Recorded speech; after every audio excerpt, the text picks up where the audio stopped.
Can you sing along the 5 Pusha T records right now? His records. Yes. His records? Yeah. Name I love them. Pusha. Nostalgia.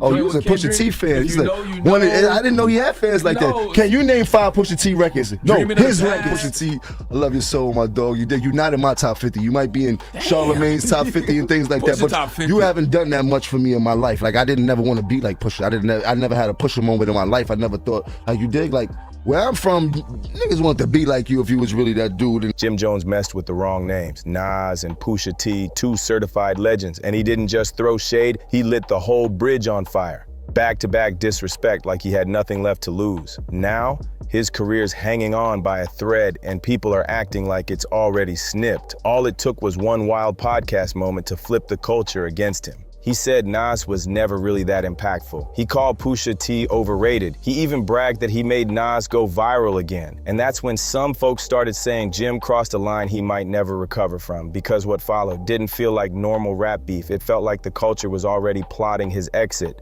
Now people are asking, was this just another ego-fueled meltdown, or is the very culture Jim once helped build now pushing him out the frame? That one quote, yeah, it's still flying all over social media. Then his Summer Jam set got chopped. And Pusha, he's just getting started. Let's take it back and break down what really sparked this slow motion takedown. That sentence wasn't just disrespect, it was straight up erasure. Jim didn't critique Nas's recent work. He tried to wipe away everything the man ever built. And where did he drop this bomb? On the Joe and Jada podcast, a show known for light talk, not career body bags.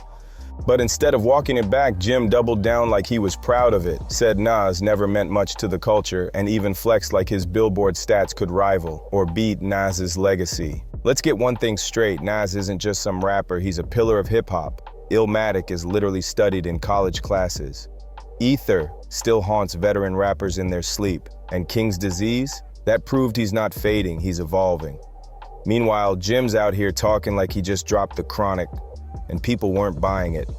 What made it worse? This wasn't even about rap skills, it was pure ego. Insecurity dressed up as an opinion. And then he dragged his kid into the mix? Like really, what kind of message is that sending? The internet didn't waste a second, they came hard. Fans started posting receipts, award after award, sold out shows, back-to-back classic albums, all Nas. Meanwhile, Jim's chart history looking shaky next to it. And after all that online heat, most folks would have backtracked, maybe apologized, or at least chilled out. Not Jim.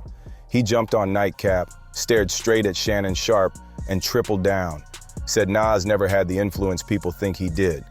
Then he pushed it even further, saying Nas was always in second place. But hold up, second to who? Jay-Z and DMX, come on now. Those 3 weren't even in the same lane. Nas brought soul, reflection, and poetry. Jay was all business and power moves. DMX was raw chaos and pain. Comparing them is like putting Kendrick and Future in the same box. Totally different animals, different missions, different styles. But saying Nas never led the pack, that ain't an opinion. That's straight up rewriting history. And here's the kicker. Jim doesn't even pretend he wasn't a fan. He admitted that as a teen, he looked up to Nas, wanted to dress like him. Now he's trying to downplay a 30-year legacy over a movie clip from 1998, that's where it starts sounding delusional. At this point, it's not about numbers or opinions anymore. Jim's talking like he needs Nas to be beneath him, and he's salty that the facts just don't support it. This was never just about bars. It was about positioning. Jim wanted to prove he belonged in the same room as the greats, but instead, he exposed how much it eats at him that nobody puts him in that conversation. And if you thought Jim was gonna calm down, nope, he went on Bag Fuel and dropped one of the wildest takes yet. He didn't just say Nas wasn't relevant, he didn't just say Nas was always second best. Nah, Jim took it even further. He actually claimed he brought Nas back into the spotlight, like the whole culture needed to thank him for reminding us Nas existed. The internet clapped back fast. One fan hit the nail on the head. The reason you're being talked about is because you're making stupid comments about Nas. That's the only reason people are interviewing you, for the clicks. Jim still didn't leave no real impact. One fan said it plain. The amount of delusional disrespect from Jim Jones towards Nas is getting out of hand. I'm sick of it. And they weren't alone. Folks were done with the nonsense. You don't earn any stripes talking wild like that. And when you line up the receipts, the math just ain't mathin'. Nas has been active. 3 full albums in the past 5 years, a Grammy win, and packed out shows all over the place. He's been working. Meanwhile, Jim, he's been running his mouth on podcasts. He thought he was setting a trend, but all he really did was kick off his own slow-motion career funeral. Now let's rewind to 2024. Paris, the Louis Vuitton spring/summer show is popping off. The crowd, straight legendary, Beyoncé, Jay-Z, Rihanna, LeBron. Every major force in music, fashion, and culture is in the building. Cameras flashing everywhere. Pharrell is debuting his first official collection as head of Louis Vuitton Men's, and it's already one for the history books. Then the beat drops. But this ain't just any instrumental, it's Clips. Out of nowhere, Pusha T and his brother No Malice step out with a brand new track. First time in over a decade. The energy shifted. You could feel it in the room. Even Jay-Z was locked in, vibing. That wasn't just slick talk, that was war. Right in the middle of the most high-profile fashion event of the year. And the lyrics? Oh, they spoke volumes. Everybody knew exactly who Pusha was aiming at. That chasing a feature out of your element line, direct hit at Jim Jones linking up with Drake, right after Drake brought him on stage in Harlem and dubbed him an honorary Dipset member, the same Drake that Pusha obliterated in The Story of Adidon. And let's be real, Drake's image still hasn't fully bounced back from that. But this wasn't Pusha dropping a quick diss on SoundCloud. Nah, this was chess, not checkers. He turned Paris Fashion Week into his battlefield. That's the level he's playing on now. While Jim was talking messy on Breakfast Club, Rap Caviar, and Drink Champs, calling Pusha not even top 50, Pusha didn't even flinch. He didn't stoop down to the podcast chaos. Instead, he brought out billionaires, luxury brands, and rap royalty to witness his clapback in real time. And let's talk about the layers. This wasn't just about the lyrics. It was about the moment. Do you like the new song? No, but you know. You don't like Ace Trumpets? What's so great about it? It's so good. It's good. It's so, oh man. It's good. So yeah, there's something going on that you ain't tell us about, bro. It's good in what? A nostalgic value of it. You don't think Ace Trumpets is hard? I don't believe it. I don't believe them. Oh. But that's a whole nother story. I don't want to downplay nobody's craft or their music. I want to uplift everybody and things like that. But I don't listen to their music. I never have. Pharrell produced the track. The same Pharrell who helped define Clips' entire sound. He's got deep ties in Virginia and the highest circles in fashion. That new track, Chains and Whips, was reportedly made inside Louis Vuitton's Paris HQ, overlooking the Seine River. Pharrell even told the New York Times in an interview, pointing out the exact window. That was made in this room. We just started walking around, looking out this window, and you just see all of this. I mean, we beating this system, bro. That's how deep this went. Revenge, fashion, legacy, all wrapped into one stylish hit. While Pusha was making power moves in Paris, Nas was quietly building an empire right in Queens. While Jim was out chasing blog clout, Nas was launching Resorts World Queens, a massive 350,000 square foot casino backed by a $5 billion vision. This ain't just some quick collab, this is real estate, equity, and generational wealth for his whole borough. Meanwhile, Jim out here bragging about Summer Jam bookings like it's still 2008. Nas didn't have to spit a single bar. He dropped receipts. And those hits, they landed way harder than any diss track ever could. The fans saw the difference immediately. The comments under Nas's post were savage. One said, someone else that can't stop yapping is worried about going viral. Nas out here making boss moves. That's the thing. When you're really rich, really respected, and still very relevant, you don't need to clap back. You let your lifestyle speak. And Jim, he got booed off the stage. Let's set the scene. Summer Jam 2024. Jim finally got the spotlight he'd been chasing all year. But the second he touched that mic, silence. Then it got even worse. Funkmaster Flex, one of Jim's biggest supporters, cut his set short, and you could see it hit Jim in real time, and this was supposed to be his comeback moment. But all that energy he built up around this beef, it didn't land. Because at the end of the day, Jim didn't bring the hits. He brought drama.